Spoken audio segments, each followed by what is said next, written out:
Wab Kinew recently faced criticism for seeming to criticize a judge for releasing someone on bail who is accused, but worth noting, not convicted at this point in time. If I understand the story correctly, Wab simply responded to a gotcha question from the leader of the regressive conservatives, who was trying to bait him into saying the responsible thing, which is that it's not appropriate for lawmakers to comment on judges' rulings, as there's supposed to be a separation of people who make way more money than me, or something. Thing is, the conservatives have been pushing back on bail reform for a long time, not because they want to make things better, but because they want to scapegoat poor people. Because despite the fact that most people who are out on bail don't go committing crime sprees, the conservatives have been trying to suggest that it's the judiciary's fault that people perceive more crime now than there used to be, when really there's a number of factors. The first being that people are now older than they used to be.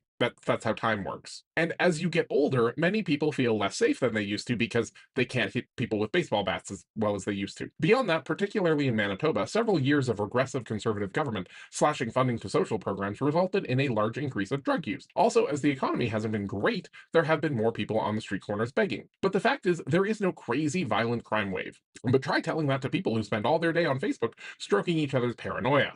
So Wob didn't say the appropriate and respectable thing. He took a page out of Carney's book and just didn't disagree with the conservatives, and said something that he figured most Manitobans who aren't aware of what the lawyers want him to say would agree with. My understanding is that the federal government is working on some sort of redo for the bail reforms that were put into place recently, but no matter what happens, the conservatives will continue to blame everyone else for the cracks that they put in the social safety net that other people keep falling through. Because yeah, people sometimes have to commit crimes in order to make sure that they're locked up and safe for the winter. Wouldn't it just be great if politicians spent less time playing silly games and spent more time accomplishing things?